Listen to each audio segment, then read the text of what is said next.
Hello everyone, welcome to YouTube channel MV learning point. મિત્રો, આજના વિડીયોમાં આપણે જોવાના છીએ 21 ડિસેમ્બર રિલેટેડ ખૂબ જ મહત્ત્વના અને ઇમ્પોર્ટન્ટ કરંટ અફેર્સના ક્વેશ્ચન. ઓકે, તો એમાં સૌથી પહેલાં જે મિત્રો ચેનલ ઉપર નવા હોય, ચેનલને આ રીતે સબસ્ક્રાઈબ કરી બાજુમાં આ રીતે બેલ આઇકન પ્રેસ કરી દેવું, જેથી કરીને તમને આવનારા દરેક ઇમ્પોર્ટન્ટ વિડીયોની માહિતી નોટિફિકેશનના માધ્યમથી સૌથી પહેલાં મળી રહેશે. ઓકે, તો સ્ટાર્ટ કરીશું આપણે. તો મિત્રો, આજે તારીખ છે 21 ડિસેમ્બર 2020. તો એના રિલેટેડ જે કોઈ પણ ઇમ્પોર્ટન્ટ ક્વેશ્ચન બનશે તો એના વિશે આપણે બધી ડિસ્કશન કરીશું. ઓકે, તો સૌથી પહેલો ક્વેશ્ચન છે કે તાજેતરમાં જાહેર કરાયેલ હ્યુમન ફ્રીડમ ઇન્ડેક્સ 2020માં ભારત જે છે એ કયા સ્થાન પર છે? તો એ ભારત જે છે એ તાજેતરમાં જાહેર કરાયેલ હ્યુમન ફ્રીડમ ઇન્ડેક્સની અંદર 111મા ક્રમે રહ્યો છે. તો આ જે ઇન્ડેક્સ છે એ દુનિયાભરમાં નાગરિક, આર્થિક અને વ્યક્તિગત સ્વતંત્રતા વિશે જાણકારી આપનાર ઇન્ડેક્સ છે. બરાબર, તો એમાં જ આપણો ભારત દેશ રહ્યો છે 111મા ક્રમે. હવે આ જે ઇન્ડેક્સ છે એ ટોટલ 162 દેશો વચ્ચે જાહેર કરાયો. બરાબર, એટલે કે 162 કન્ટ્રીઝ વિશે જાહેર કરાયો. અને એમાં ટોપ પર રહ્યું છે ન્યૂઝીલેન્ડ, સેકન્ડ નંબર ઉપર છે સ્વિટ્ઝરલેન્ડ અને થર્ડ નંબર ઉપર છે હોંગકોંગ. તો આટલી વસ્તુ તમારે યાદ રાખવાની છે. બરાબર, અને સૌથી લાસ્ટમાં એટલે કે 162 નંબર ઉપર સિરિયા જે દેશ છે એ રહ્યો છે આ ઇન્ડેક્સની અંદર. હવે ટોપ પર છે ન્યૂઝીલેન્ડ. તો આપણે ન્યૂઝીલેન્ડ વિશે ડિસ્કશન કરી લઈએ. કેપિટલ શું છે? તો વેલિંગ્ટન. અને કરન્સી શું છે? તો એ છે ડોલર. બરાબર, અને તાજેતરમાં ન્યૂઝીલેન્ડના બીજી વખત પ્રધાનમંત્રી બનાવવામાં આવ્યા છે, જેમનું નામ છે જેસિકા અર્ડર્ન. તો આ પણ તમે યાદ રાખી શકો છો. ઇમ્પોર્ટન્ટ ફેક્ટની વાત કરીએ તો ન્યૂઝીલેન્ડ કેબિનેટમાં સામેલ થનાર ભારતની પ્રથમ એકમાત્ર મહિલા, જેમનું નામ છે પ્રિયંકા રાધાકૃષ્ણન. તો આ પણ તમે યાદ રાખી શકો છો. અને તાજેતરમાં ન્યૂઝીલેન્ડની પડોશમાં એક 8મો ખંડ મળી આવ્યો છે, વિશ્વનો 8મો ખંડ મળી આવ્યો છે, જેનું નામ છે ઝીલેન્ડિયા. તમને બધાને ખ્યાલ છે મિત્રો, ટોટલ 7 ખંડો છે અને તાજેતરમાં ન્યૂઝીલેન્ડની બાજુમાં 8મો ખંડ મળી આવ્યો છે, જેનું નામ છે ઝીલેન્ડિયા. તો આ પણ તમે યાદ રાખી શકો છો. હવે અહીંયાથી આપણે અધર ઓપ્શન વિશે ડિસ્કશન કરીએ તો 131 જે નંબર છે એ જે તાજેતરમાં હ્યુમન ડેવલપમેન્ટ ઇન્ડેક્સ જાહેર કરવામાં આવ્યો, તો એમાં આપણા ભારતની રેન્કિંગ છે 131. ટોપ પર રહ્યું છે નોર્વે. ઓકે, પછી 94 જે છે એ ગ્લોબલ હંગર ઇન્ડેક્સ જે જાહેર કરાયો એમાં ટોપ પર છે બેલારુસ અને આપણા ભારતની રેન્કિંગ છે 94. ઓકે, અને 104 છે એ શેની રેન્કિંગ છે?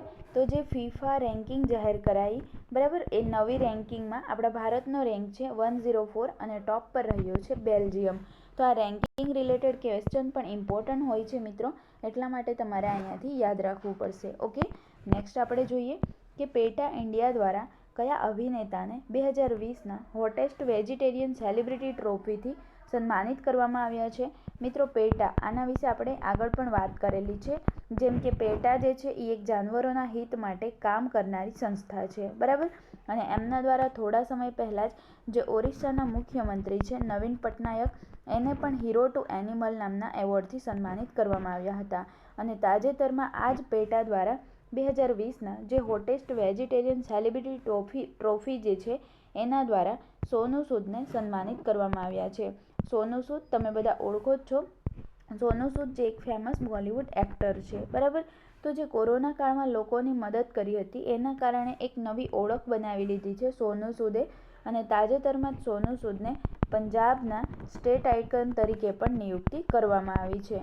તો આ પણ તમે યાદ રાખી શકો છો. સોનુ સૂદ વિશે કેટલાક ઇમ્પોર્ટન્ટ ફેક્ટ આપણે વાત કરી લઈએ કે જાતે કમાવો ઘર ચલાવો અભિયાન જે છે એ પણ સોનુ સૂદે શરૂઆત કરી છે. બરાબર, અને બીજું, સોનુ સૂદ દ્વારા એક પુસ્તક લખાઈ છે જેનું નામ છે આઈ એમ નો મસીહા. બરાબર, અને તાજેતરમાં જે ટોપ 50 એશિયાઈ સેલિબ્રિટીની યાદી જાહેર કરાઈ તો એમાં ટોપ પર રહ્યા છે સોનુ સૂદ. તો આટલું તમારે યાદ રાખવાનું છે સોનુ સૂદ વિશે. અધર ઓપ્શન વિશે ડિસ્કશન કરીએ તો જોન અબ્રાહમ, આ પણ એક બોલિવૂડ એક્ટર છે, એમને પણ તાજેતરમાં જ પેટા દ્વારા પર્સન ઓફ ધ યર 2020થી સન્માનિત કરવામાં આવ્યા છે. સુનિલ શેટ્ટીની વાત કરીએ તો કોરોના મહામારીમાં યોગદાનના કારણે મહારાષ્ટ્રના રાજ્યપાલ ભગતસિંહ કોશ્યારી દ્વારા ભારત રત્ન ડૉક્ટર આંબેડકર એવોર્ડથી સન્માનિત કરવામાં આવ્યા છે. અક્ષય કુમારની વાત કરીએ તો તાજેતરમાં જ હોર્લિક્સ પ્રોટીન અને ડાબર ચ્યવનપ્રાશના બ્રાન્ડ એમ્બેસેડર બનાવવામાં આવ્યા છે અક્ષય કુમારને. તો આટલા બોલિવૂડ એક્ટર વિશે તમે આટલી માહિતી કલેક્ટ કરી શકો. Okay, current related. નેક્સ્ટ આપણે જોઈએ પાકિસ્તાન ટીમના કયા તેજ બોલરે તાજેતરમાં આંતરરાષ્ટ્રીય ક્રિકેટમાંથી સંન્યાસ લેવાની ઘોષણા કરી છે? તો એ તાજેતરમાં જ કરી છે મોહમ્મદ આમિરે. ઓકે, તો આ મોહમ્મદ આમિર જે છે એ પાકિસ્તાન ટીમના બોલર છે, બરાબર, તેજ બોલર છે અને એમણે ટોટલ 26 જેટલી ટેસ્ટ, 61 વન ડે અને 50 જેટલી ટી20 ઇન્ટરનેશનલ અને 250+ વિકેટ લીધી છે એમણે ક્રિકેટના કેરિયરમાં, બરાબર. તો આટલું તમે યાદ રાખી શકો છો. અધર ઓપ્શન વિશે ડિસ્કશન કરીએ તો જે શોએબ મલિક છે એ ટી20માં, યાદ રાખજો મિત્રો, ટી20માં 10,000 રન બનાવનાર પ્રથમ એશિયાઈ ખેલાડી બની ગયા છે. મિત્રો અહીંયા યાદ રાખજો, મેં કીધું છે એશિયાના પ્રથમ એવા ખેલાડી, ફક્ત એશિયા ખંડના, કે જેમણે ટી20માં 10,000 રન બનાવ્યા છે. પરંતુ જો તમને ઓવરઓલ વર્લ્ડનું પૂછવામાં આવે તો ઓવરઓલ વર્લ્ડમાં ટી20માં જે વેસ્ટ ઇન્ડિઝના ક્રિસ ગેલ છે તો એમણે 10,000 રન બનાવનાર પ્રથમ ખેલાડી બની ગયા છે. એશિયાની વાત આવે તો શોએબ મલિક, ઓવરઓલ વર્લ્ડમાં ક્રિસ ગેલ જે વેસ્ટ ઇન્ડિઝના છે, બરાબર. ઉમર ગુલની વાત કરીએ તો એમણે પણ પાકિસ્તાન ટીમના છે, બરાબર, અને એમણે પણ તાજેતરમાં જ પણ એક બોલર છે અને તાજેતરમાં જ ક્રિકેટની બધી ફોર્મેટમાંથી સંન્યાસ લઈ લીધો છે. બાબર આઝમ તો કે જે ટી20 ઇન્ટરનેશનલ બેટિંગ રેન્કિંગ જાહેર કરાઈ એમાં ટોપ પર તો છે ડેવિડ મિલિન, પરંતુ સેકન્ડ નંબર ઉપર છે બાબર આઝમ. તો આટલી તમે અહીંયાથી યાદ રાખી શકો ક્રિકેટ રિલેટેડ. ઓકે, નેક્સ્ટ આપણે જોઈએ કે તાજેતરમાં મધ્યપ્રદેશ ઉચ્ચ ન્યાયાલયના મુખ્ય ન્યાયાધીશ કોણ બન્યો છે? તો એ તાજેતરમાં જ બન્યા છે મોહમ્મદ રાફિક. ઓકે, તો અહીંયા તમે જોઈ શકો છો મિત્રો, આ છે મોહમ્મદ રાફિક અને તાજેતરમાં જ મધ્યપ્રદેશના ન્યાયાધીશ તરીકે બની ગયા છે, ઉચ્ચ ન્યાયાલયના મુખ્ય ન્યાયાધીશ. ઓકે, હવે આ જે છે એ મધ્યપ્રદેશના જે ન્યાયાધીશ હતા કોણ? તો કે સંજય યાદવ. તો એમને અલ્હાબાદ મોકલવામાં આવ્યા છે, સંજય યાદવને, અને એમનું સ્થાન લીધું છે મોહમ્મદ રાફિકે. તો આ પણ તમે યાદ રાખી શકો છો. હવે આપણે મધ્યપ્રદેશ વિશે વાત કરીએ તો કેપિટલ છે ભોપાલ, મુખ્યમંત્રી છે શિવરાજસિંહ ચૌહાણ અને રાજ્યપાલ કોણ છે? તો એ છે આનંદીબેન પટેલ. ઓકે, પછી બીજી આપણે મધ્યપ્રદેશ રિલેટેડ ઇમ્પોર્ટન્ટ વાત કરી લઈએ તો મધ્યપ્રદેશ જે છે ત્યાં આગળ વાઘોની સંખ્યા ખૂબ વધુ હોવાથી ટાઈગર સ્ટેટ તરીકે પણ ઓળખવામાં આવે છે મધ્યપ્રદેશને. અને બીજું કે મધ્યપ્રદેશને સોયા સ્ટેટ તરીકે પણ ઓળખવામાં આવે છે કારણ કે સોયાબીનનું સૌથી વધુ ઉત્પાદન મધ્યપ્રદેશમાં થાય છે. અને મધ્યપ્રદેશ જે છે એ ભારતના નકશામાં વચ્ચે આવેલ હોવાથી મધ્યપ્રદેશને હૃદય પ્રદેશ તરીકે પણ ઓળખવામાં આવે છે, બરાબર.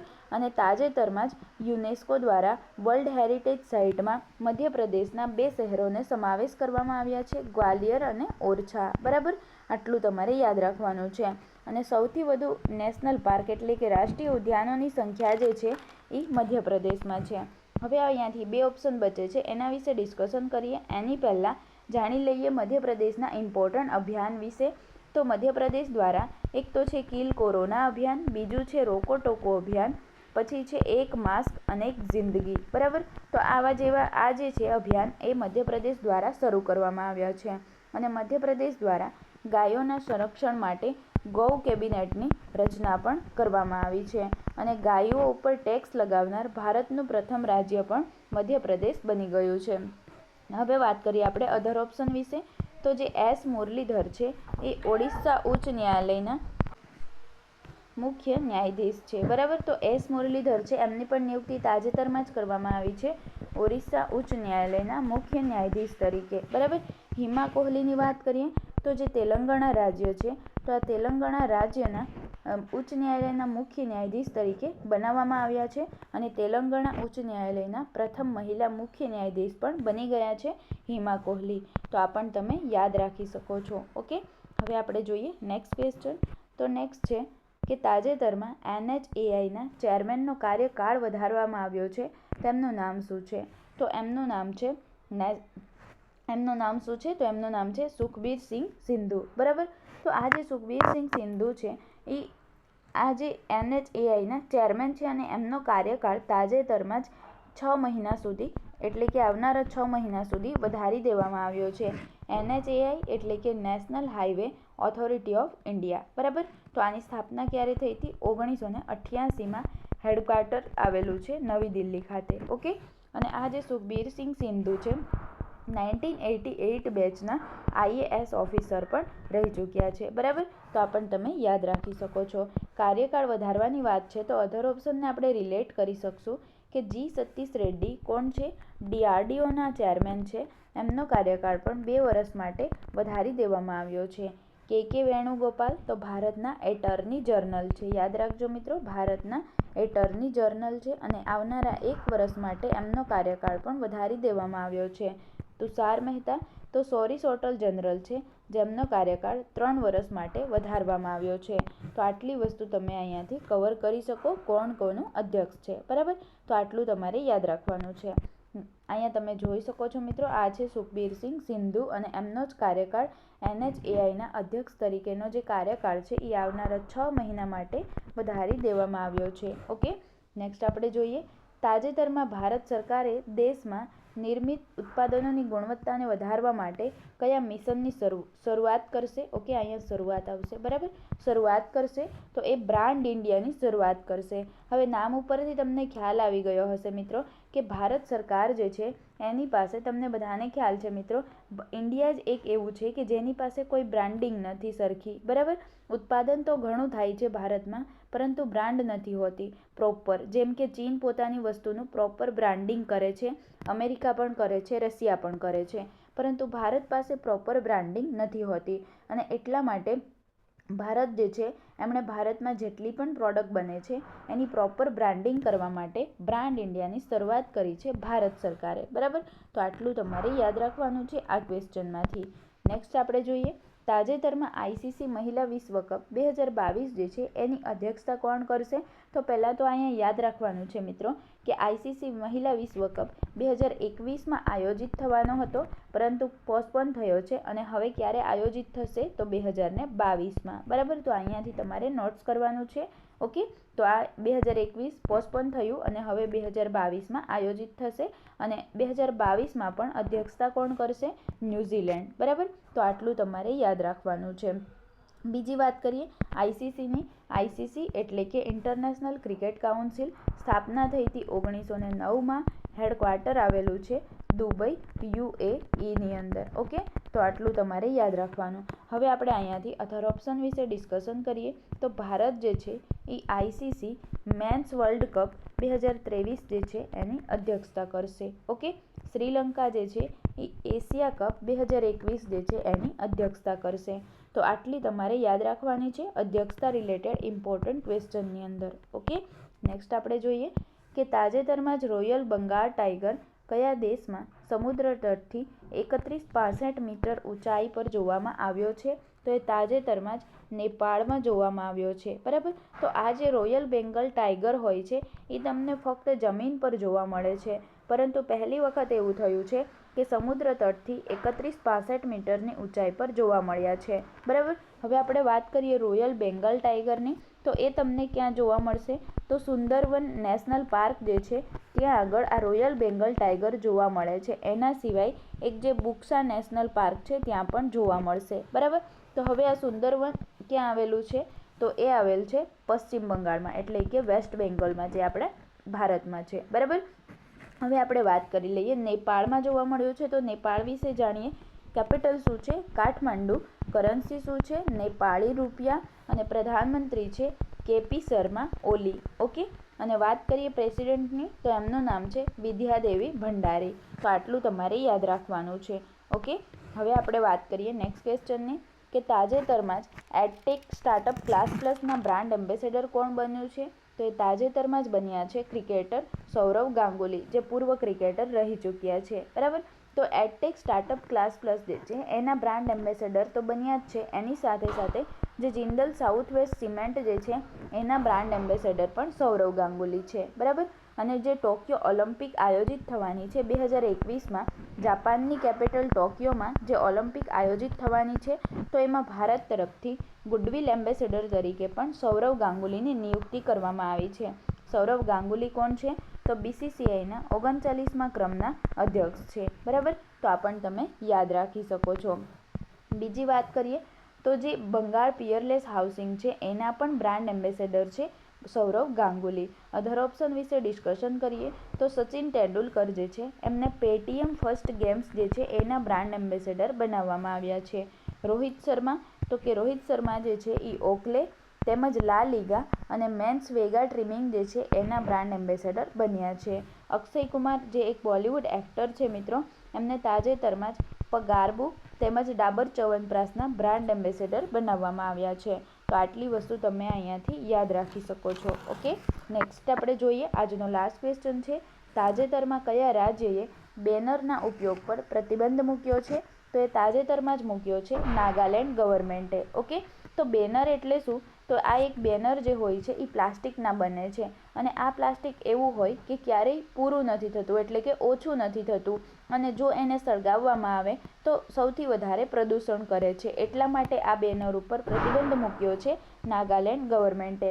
નાગાલેન્ડે મૂક્યો છે તો એના વિશે જોઈએ. કેપિટલ શું છે? તો કેપિટલ છે કોહિમા. મુખ્યમંત્રી છે નેફ્યુ રિયો અને રાજ્યપાલ છે RN રવિ. તો આટલું તમારે યાદ રાખવાનું છે નાગાલેન્ડ વિશે. ઓકે, તો આજના આપણા ખૂબ જ મહત્ત્વના અને ઇમ્પોર્ટન્ટ ક્વેશ્ચન એ કમ્પ્લીટ થાય છે. જો વિડીયો ગમ્યો હોય તો વિડીયોને એક લાઇક જરૂર કરજો મિત્રો. સાથે સાથે તમારા સ્ટડી રિલેટેડ ગ્રુપમાં એક શેર પણ જરૂરથી કરજો અને ચેનલને સબસ્ક્રાઈબ કરવાનું ભૂલશો નહીં. સબસ્ક્રાઈબ કરી બાજુમાં બેલ આઇકન પ્રેસ કરી દેવું. ઓકે, અને મિત્રો જે બેકગ્રાઉન્ડમાં અવાજ આવ્યો હશે તો એને તમે ઇગ્નોર કરજો, એના માટે સોરી. ઓકે, હવે નેક્સ્ટ ટાઈમ ધ્યાન રખાશે. ઓકે, તો વિડીયો જોવા માટે થેન્ક યુ.